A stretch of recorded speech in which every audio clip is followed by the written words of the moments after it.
Vou te apresentar primeiro, Sônia Boal, filha de uma irmã muito amada. Boal amava muito as irmãs. Ela é filha de Augusta, todo mundo acha esquisito, porque um chamava Augusta e o Augusto, mas aí não é responsabilidade deles, é dos pais, né? Que o pai chamava José Augusto. Sim, temos muitos Augustos na família, é um nome muito recorrente. Pois é, uma Augusta família. É uma Augusta família. Que merece o nome. Então, eu te convoquei, Sônia, e você falou que vestiu uma roupa parecida. Hoje eu vim bem estampada, bem colorida, em homenagem a ele, porque ele era assim, estampado colorido, estampado né? colorido. Tanto na vida quanto na roupa. Então, e ele, há muitos anos atrás, quando ganhou as eleições para ser vereador para o PT, constituiu um grupo e te chamou porque você é advogada.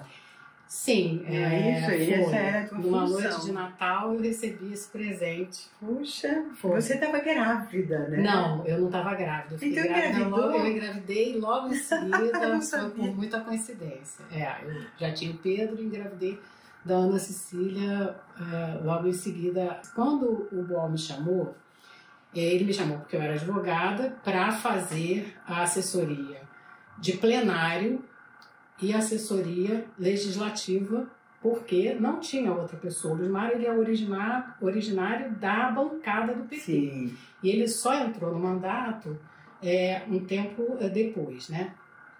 Então, nesse primeiro momento, eu funcionei como assessora de plenário, assessora legislativa e assessora jurídica. Qual é a diferença? A assessoria jurídica, ela lida com as relações do mandato, né? O que pode, o que não pode, o que deve, o que não deve, né? E todas as implicações jurídicas que o mandato tem, inclusive legais, né? E principalmente legais.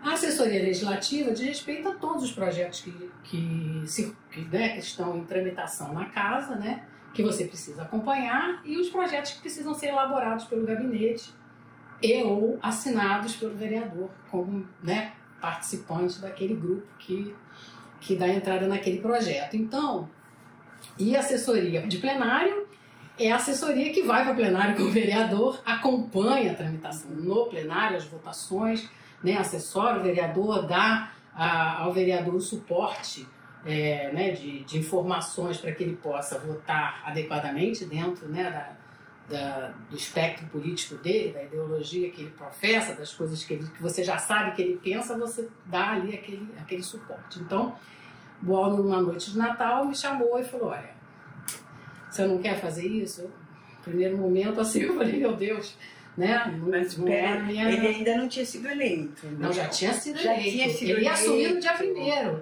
Ele me chamou com uma semana de antecedência. Eu falei: meu Deus, é um parênteses. Não teve muito tempo para pensar. Não, ele falou: decide.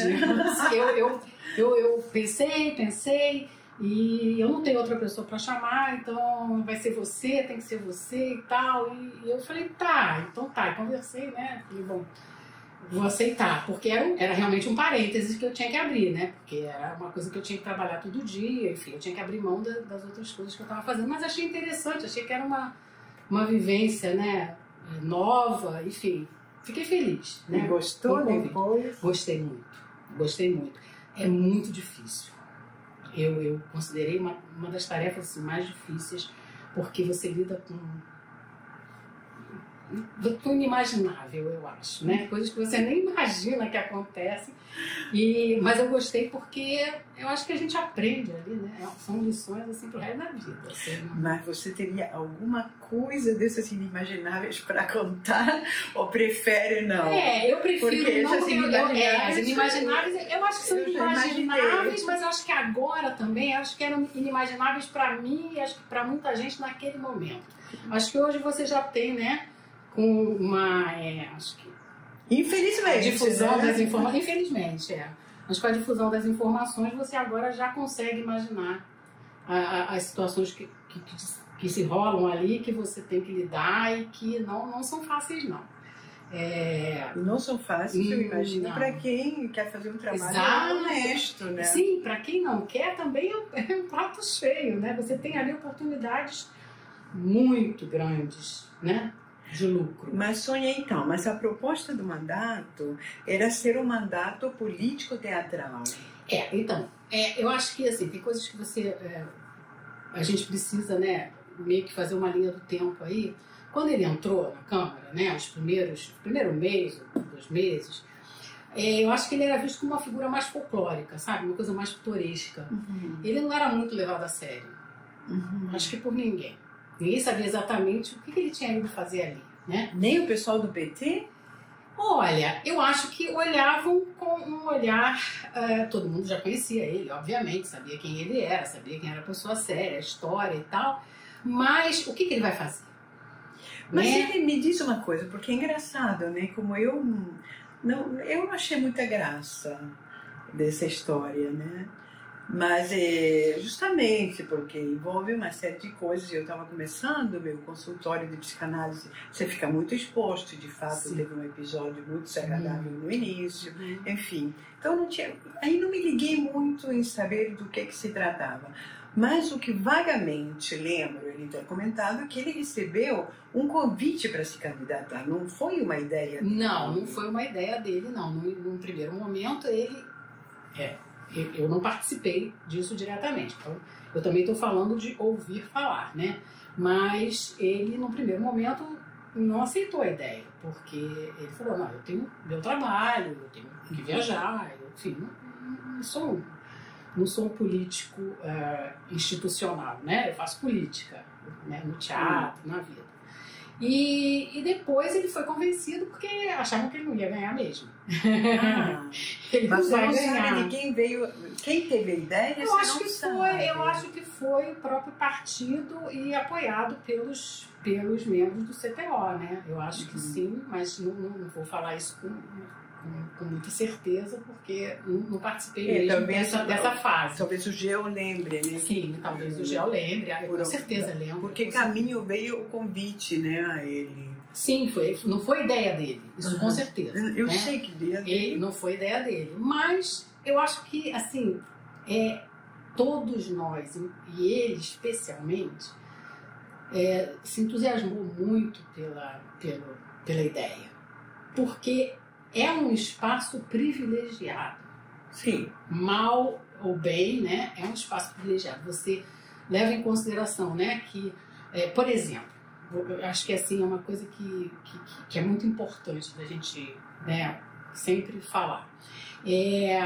Quando ele entrou na Câmara, quando o vereador entra na Câmara, ele é obrigado a participar de pelo menos uma comissão. Então você tem a comissão de saúde, a comissão de educação, a comissão de cultura, transportes, etc, etc. Num primeiro momento, a bancada que decide, né? Vamos pleitear você nessa vaga, você naquela ali. Boal na de cultura. Era, né, mais natural. Né? Claro, e não ganhou. Não, e aí ele falou, não, mas a gente aqui já tem o Pitanga, Antônio Pitanga, ator muito conhecido e da área de cultura, na bancada. Eu quero a Comissão de Direitos Humanos. Foi ele que pediu? Foi ele que pediu. E as pessoas alegaram, olha, né, tentaram dissuadir ele dessa ideia porque era uma comissão que não tinha visibilidade nenhuma, que existia até aquele momento para compor, né? As pessoas não queriam participar dela. Quem não tinha mais força política para entrar em nenhuma outra comissão, sobrava a Comissão de Direitos Humanos, que fazia um atendimento. Mas deixa eu fazer um pequeno parêntese. Eu fico estarrecida com essa informação. Sim, mas porque é uma comissão tão importante. Se pensa em não era importante. Mas não era porque não se dava importância. Mas foi essa ideia. Foi exatamente. Ou seja, porque provavelmente não pensavam que os humanos tinham direitos. Exatamente, mas é isso. Que absurdo. Sim, essa é a ideia. E uma coisa que ele também informou as pessoas é que, assim, o meu trabalho, ele é na cultura, mas ele versa sobre direitos humanos. E pensem, saúde, educação, cultura, lazer, moradia, são direitos humanos. Claro. Então, na Comissão de Direitos Humanos, eu vou poder trabalhar tudo isso. É muito mais importante. Claro. Além do mais, na época em que vocês estiveram, né, na Câmara, aconteceram essa chacina. E aí, né? Apesar das dificuldades, até para montar mesmo a própria comissão, porque você tem o presidente, vice-presidente, vogal, a comissão foi montada e isso em janeiro, né? De fevereiro, na verdade, quando abrem os trabalhos. E em julho aconteceu a chacina da Candelária. Logo em seguida, não vou saber dizer quando exatamente, a chacina de Vigário Geral. Foram muito marcantes, né? Foram episódios. Você foi, porque ele foi, eu voltou, não fui muito. Porque eu não fazia parte da Comissão de Direitos Humanos. Eu não trabalhava dentro do gabinete no setor de direitos humanos, não tinha mais como assumir nenhuma função, né? Porque já tinha muitas funções ali. Então, ele formou a comissão com um grupo à parte, que não era nem do teatro e nem estava no gabinete num primeiro momento. Então, ele colocou funcionários para trabalharem na Comissão de Direitos Humanos, um advogado, outras duas pessoas. E aí ele foi a Vigário Geral, acho que acompanhado do Cláudio, que era o advogado, e voltou muito impressionado, né? E toda aquela história, ela versava muito sobre quem tinha testemunhado os fatos, tanto vítimas sobreviventes, quanto pessoas que tinham visto, né? Que tinham participado de alguma maneira dos episódios. E essas pessoas fugiam, não queriam dar depoimento, né? Naturalmente, por muito medo, né? Eram muito ameaçadas. E aquela ideia foi sendo trabalhada, assim, mas o que faz com essas pessoas, né? Como é que a gente faz para que elas possam ter voz, para que elas possam se manifestar, para que elas possam... E aí foi que surgiu o primeiro projeto de proteção a vítimas e testemunhas de infrações penais do Brasil, né? Foi trabalhado num grupo multidisciplinar, tinha policial militar, policial civil, promotor, procurador, defensor, tinha todo tipo de pessoas ligadas aos direitos humanos. Então, foi um projeto elaborado a muitas mãos, coordenados pela Comissão de Direitos Humanos, eu acompanhei, mas de fora, e foi enviado para a Câmara Federal e virou lei, né? Primeira lei de proteção à testemunha. Mas deixa eu te perguntar, eu sei que fugiu um pouquinho assim, da proposta, mas funciona? Vocês de fato, porque existe a lei, mas tem condições de funcionar? Eu acho que não, tem condição de funcionar. Tem condição de funcionar. Agora precisa de dinheiro. Tem como proteger as testemunhas? Porque é fundamental. 100% isso. Eu diria que em lugar nenhum, né? Você dá suporte para que a pessoa tenha coragem de se expor. Essa que eu acho que é a verdade, né? Agora, esse suporte ele pode ser maior, ou pode ser menor, ou pode ser inexistente, porque até aquele momento ninguém não tinha proteção nenhuma, né? Então, agora você tem meios legais de injetar dinheiro num programa que proteja as testemunhas. Eu acho que isso foi o grande degrau que se subiu aí nessa coisa, né? E eu acho que foi assim uma das coisas mais importantes. Sem dúvida que deve ter sido.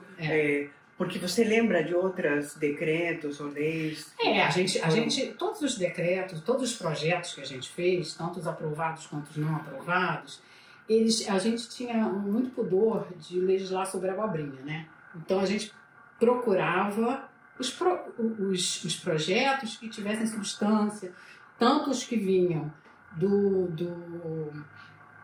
dos grupos, né? Que eram temáticos, enfim, territoriais, às vezes os dois, né? Tanto os projetos que vinham do povo, dessas pessoas, quanto outros que a gente trabalhava junto com a bancada, né? Junto com outros vereadores, né? Eles, principalmente, ele buscava os projetos mais coletivos, né?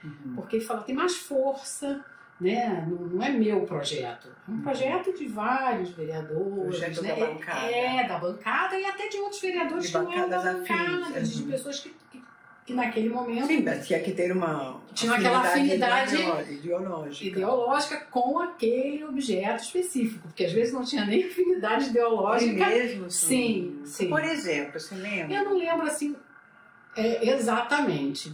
Eu realmente não me lembro dos projetos todos que a gente assinou, não. Mas sei que existiam projetos que foram assinados por vereadores que não tinham nada a ver com a gente, na verdade, mas que aquele projeto específico tinha, né, um valor, uma afinidade, enfim.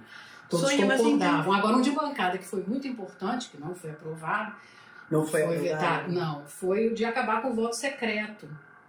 Que eu acho esse também muito importante, né? Um que foi do próprio mandato, né, que teve muita repercussão na época também, foi do atendimento geriátrico nos hospitais, que na época você não tinha geriatra, não estava essa coisa de o envelhecimento, ninguém falava sobre isso. Então você não tinha um atendimento específico geriátrico, né? Da questão da saúde mental também, né? A gente trabalhou muito saúde mental, enfim, eram temáticas importantes, né, que ele, né?